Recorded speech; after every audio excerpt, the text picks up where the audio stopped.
तो यस, अर्थ पर इसका पूरा सोल्यूशन है, सर्टिफाइड सोल्यूशन है और पक्के तौर पे सोल्यूशन है। उसके लिए हमारे पास में वर्ल्ड्स मोस्ट एडवांस और आई कैन प्राउडली से कि साउथ राजस्थान में वो टेक्नोलॉजी किसी के पास नहीं है। Welcome everybody. आज हम आए हैं अर्थ स्किन एंड फिटनेस पर और हमारे साथ हैं डॉक्टर अरविंदर सिंह जो कि डायरेक्टर है अर्थ ग्रुप ऑफ कंपनीज के।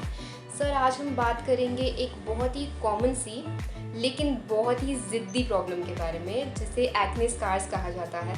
एक्नेस तो चले जाते हैं सर, लेकिन हमारे चेहरे पे बहुत अजीब से धब्बे छोड़ के चले जाते हैं जो कि इतने ज़िद्दी होते हैं जो आसानी से जाते नहीं हैं।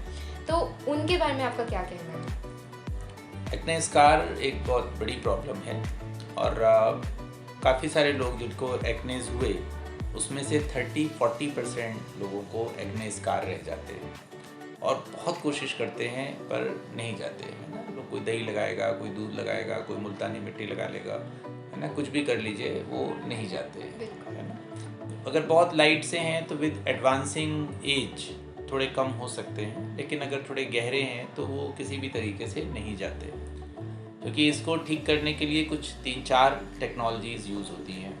तो जो सबसे इजी टेक्नोलॉजी है उसको हम नैनो नीडलिंग कहते हैं, पीआरपी के साथ कहते हैं, स्किन बूस्टर्स के साथ देते हैं। तो अगर बहुत माइल्ड होते हैं तो वो उससे जा सकते हैं। जो थोड़े से एडवांस स्कार्स हैं, जो कि ज़्यादा गहरे हैं, उसके लिए हमारे पास में वर्ल्ड्स मोस्ट एडवांस और आई कैन प्राउडली से कि साउथ राजस्थान में वो टेक्नोलॉजी किसी के पास नहीं है।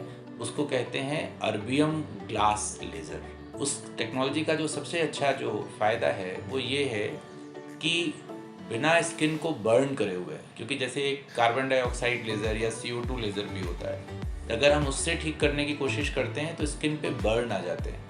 और इंडियन सर्कमस्टेंसेस के अंदर जब हम CO2 लेज़र देते हैं तो किसी किसी केस में पिगमेंटेशन छोड़ सकता है। तो अर्बियम ग्लास लेज़र का आविष्कार ही इसलिए करा गया कि एशियन स्किन जिसमें बर्न करने से प्रॉब्लम हो सकती है, तो बिना बर्न करे वो एक्ने स्कार को ठीक कर दे। तो ये हमारे अर्थ का यूनिक सेलिंग प्रोपोजिशन, USP, विशेषता, खासियत, आप जो भी कहना चाहें उसको कह सकते हैं। दूसरी जो टेक्नोलॉजी है उसका नाम है MNRF, micro needle radio frequency. तो उसके अंदर क्या करते हैं कि छोटी सी निडल जाती है अंदर, दर्द नहीं करती है ना। तो छोटी सी निडल जाती है और रेडियो फ्रीक्वेंसी एनर्जी रिलीज़ करती है।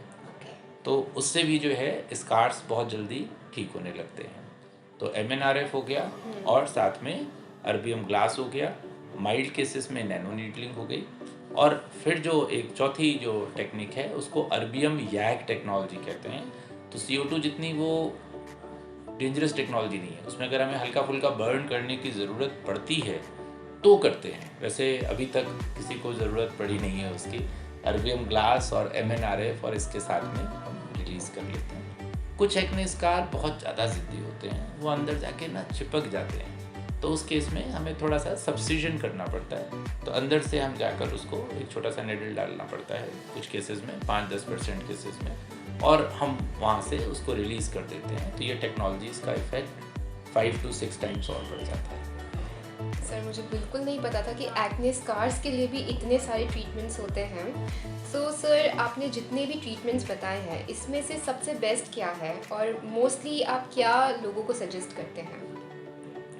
देखिए, इसके अंदर बेस्ट तो ये चारों के चारों मेडिकल प्रोटोकॉल हैं, तो किसी एक को बेस्ट कहना अच्छा नहीं होगा। Depending on the patient condition, depending on the patient affordability, depending on the acne scars, depending on the healing power.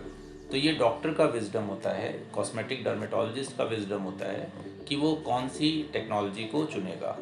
मेरी समझ में कॉम्बिनेशन ऑफ टेक्नोलॉजीज हमेशा हेल्प करती हैं। तो एक टेक्नोलॉजी के साथ में सब्सिक्वेंट दूसरी टेक्नोलॉजी लेते हैं तो वो 1 और 1 11 हो जाता है, वो 1 और 1 2 नहीं होता, है ना। तो उसका बहुत एडवांटेज मिलता है।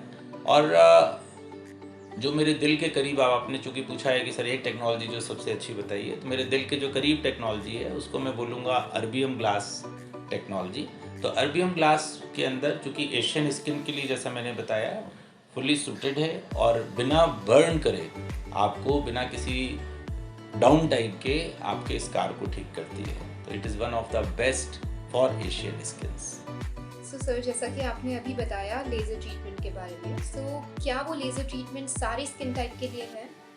हाँ, लेज़र जैसा मैंने बताया आपको कि जो एशियन स्किन टाइप है वो फॉरेन स्किन टाइप से डिफरेंट है। तो बड़े सारे लोग मेरे पास आते हैं, वो यूट्यूब पे देख पूछ आ जाते हैं, है ना। उसमें वो जो वीडियो बनाया है वो तो किसी फॉरेनर का बना हुआ है। एक बड़ा पॉपुलर है जैसे हॉलीवुड फेशियल। अरे भाई, वो हॉलीवुड के लिए, आपको बॉलीवुड फेशियल चाहिए, है ना। आप अगर साउथ के हैं तो आपको फिर टॉलीवुड वाला फेशियल चाहिए। तो अगर टॉलीवुड वाला बंदा हॉलीवुड को फॉलो करेगा तो बड़ी मुश्किल हो जाती है ना। तो बड़े सारे लोग आते हैं कि सर इसमें ये कर दीजिए। तो जो लेज़र्स हैं, जैसा कि मैंने बताया आपको कि जो CO2 लेज़र है, जो बड़े सारे लोग यूज़ भी कर लेते हैं, वो फॉरेन वाला देखकर, वो प्लीज़ यूज़ ना करें स्किन के ऊपर। वो बड़े एक्सट्रीम केसेस पे यूज़ करी जाती है। जो बेस्ट है वो अरबियम ग्लास है, जो एशियन स्किन के लिए ख़ास तौर से बनाई गई है और बिना किसी प्रॉब्लम के स्किन वो, हम गोरे हों या थोड़े काले हों या थोड़े सांवले हों, हमारा स्किन टोन कुछ भी हो, ये वाली laser along with MNRI micro needle radio frequency सबके लिए सूटेबल है। बस थोड़ा बहुत डोज के अंदर ट्वीक करना पड़ता है एनर्जी की। तो we have qualified team of doctors जो कि जो है डोज को एडजस्ट कर लेती है स्किन के हिसाब से। जैसा कि आपने बताया सर कि ये ऑल स्किन टाइप के लिए है, क्या फ्यूचर में हमारे स्कार्स का रीअपियर होने का चांसेस है आफ्टर दिस लेज़र ट्रीटमेंट? नहीं, ये स्कार कभी भी दोबारा नहीं आएगा, क्योंकि एक बार जब हमने उसका कोलेजन बना दिया, क्योंकि इसके अंदर हम कुछ आर्टिफिशियल चीज़ नहीं कर रहे हैं, हम लेज़र से बॉडी का नेचुरल कोलेजन बना रहे हैं, है ना। बड़े सारे लोगों को ये डर लगता है कि साहब ये तो लेज़र है, लेज़र नेचुरल नहीं है। अरे भाई, लेज़र पक्का नेचुरल है, क्योंकि लेज़र की जो वेवलेंथ है वो तो उसका नाम ही लाइट एम्प्लीफिकेशन है ना। लेज़र का फुल फॉर्म क्या है? Light amplification by stimulated emission of radiation. Finally तो लाइट है, हाँ जी। है ना। तो लाइट की एक वेवलेंथ होती है। तो जैसे हम सनलाइट में जाते हैं तो सारी लाइट हमारे ऊपर आती है। जब हम लेज़र लेते हैं तो हम क्या करते हैं, उसमें से एक लाइट को सेलेक्ट कर लेते हैं और उसको पर्टिकुलर थेरेपी के लिए यूज़ करते हैं। तो इसके अंदर जो कोलेजन बनता है, जो हीलिंग होती है, वो नेचुरल होती है। अब जब नेचुरल हीलिंग एक बार हो गई तो हो गई, दोबारा कैसे उस पर स्कार आएगा। लेकिन हाँ, आपको इस बात का ध्यान रखना है कि एक्नेज अगर बार बार आ रहे हैं तो फिर हम इन चीज़ों का ध्यान रखें कि वो वाले एक्ने स्कार नहीं छोड़ें। तो हमारे पास में पूरा स्पेशलिस्ट का टीम है जो इस बात का ध्यान रखती हैं कि स्कार तो खैर दोबारा कभी वापस आ ही नहीं सकता, और जो नए एक्ने भी आ रहे हैं उसके लिए खास थेरेपीज़ हैं कि वो वाले एक्ने स्कार्स छोड़ के ना जाएं। तो सर आपने हमें अभी लेज़र के बारे में बताया, नीडलिंग के बारे में बताया, तो क्या ये सारे प्रोसीजर्स में पेन होता है? कोई पेन नहीं। थोड़ा सा हम हल्की सी नंबिंग क्रीम लगा देते हैं, कुछ लोग जो थोड़े सेंसिटिव हैं उनके लिए। It is fully without pain procedure, कोई पेन नहीं होता, और आराम से हंसते हंसते मुस्कुराते मुस्कुराते ये ट्रीटमेंट होते हैं। हम लोग आराम से गपशप करते रहते हैं, पेशेंट के साथ में चुटकुले सुनाते रहते हैं, खुश रहते हैं सब। तो कहीं पर किसी तरह का कोई पेन नहीं है, और 3-4 सेशंस के अंदर हम इसकी रिकवरी भी हो जाती है। स्कार्स हील हो जाते हैं अगर बहुत गहरे नहीं है। कुछ पेशेंट्स में तो 2 सेशंस में ही काम हो गया हमारा। और यूजुअली हमको जो है सेशन का ड्यूरेशन रखना चाहिए 4 to 6 वीक्स अपार्ट।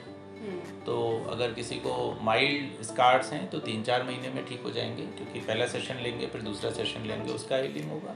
और अगर गहरे स्कार हैं तो 6-7 महीने का टाइम फ्रेम अगर लेके चलते हैं तो हम इससे छुट्टी पा सकते हैं। Sir on an average is it very expensive to afford? नहीं, तो इंडिया के अंदर स्पेशली उदयपुर के अंदर, जैसे मेरा जयपुर में भी सेंटर है, तो उदयपुर से थोड़ा ज़्यादा प्राइस्ड है वहाँ पर, क्योंकि वहाँ रेंट ज़्यादा है, वहाँ पर कॉस्ट हमारी बाकी ज़्यादा है। उदयपुर में एक सेशन 2-2,500, 3,000, 4,000 से शुरू होता है, और मैक्सिमम एक सेशन 6,000 के आसपास जाता है। तो आप लगभग 15-20 हज़ार 25 हज़ार में पक्के से आप अपने एक्ने स्कार से छुट्टी पा सकते हैं। और अगर बहुत ही माइल्ड स्कार हैं तो हो सकता है 5-7 हज़ार रुपये में ही काम हो जाएगा। सर ये तो हो गई एक्ने स्कार्स की बात। अब मैं आपसे जानना चाहती हूँ कि जो स्कार्स हमें चिकन पॉक्स से हो जाते हैं, कभी एक्सीडेंट से हो जाते हैं, या और भी तरीके के, जैसे बर्न के कुछ स्कार्स हो गए हमारे, तो क्या वो स्कार्स भी जा सकते हैं इन ट्रीटमेंट से? हाँ, बिल्कुल जा सकते हैं। चिकन पॉक्स के स्कार पक्का चले जाते हैं, एक्ने स्कार जैसा आपने बताया जा सकते हैं। एक्सीडेंटल और बर्न के स्कार पर डिपेंड करेगा कि वो कितने गहरे हैं। तो 100% मैं नहीं कह सकता बिना स्कार को देखे, लेकिन हाँ, जैसे कि स्कूटी फिसल गई और थोड़ा सा निशान आ गया, या स्टिच लगाए थे उनका निशान आ गया, वो पक्के से चले जाते हैं। फिर एक बड़ी कॉमन प्रॉब्लम है आफ्टर डिलीवरी स्ट्रेच मार्क्स की। जी। तो हम इन टेक्नोलॉजी से स्ट्रेच मार्क को भी एड्रेस कर सकते हैं।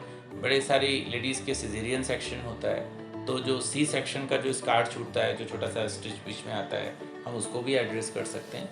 तो किसी भी तरह के स्कार जो कि ब्यूटी संबंधित प्रॉब्लम पोज करते हो, तो हम उनको पक्के से हटा सकते हैं। और कॉम्बिनेशन थेरेपीज 100% सेफ़ हैं, तो हम उनसे छुट्टी भी पा सकते हैं और अपनी मनचाही ड्रेसेस भी पहन सकते हैं। आज हमें बहुत कुछ जानने को मिला टेक्नोलॉजी को लेकर, कितनी टेक्नोलॉजी एडवांस हो चुकी है। सो अगर आप भी ऐसा कुछ फेस कर रहे हैं, अपनी ब्यूटी इन्हांस करना चाहते हैं या फिर स्कार्स से छुटकारा पाना चाहते हैं, तो आज ही आए अर्थ स्किन पे और अपनी जो भी प्रॉब्लम है उनका परमानेंट सोल्यूशन पाएँ और मिले डॉक्टर अरविंदर सर से।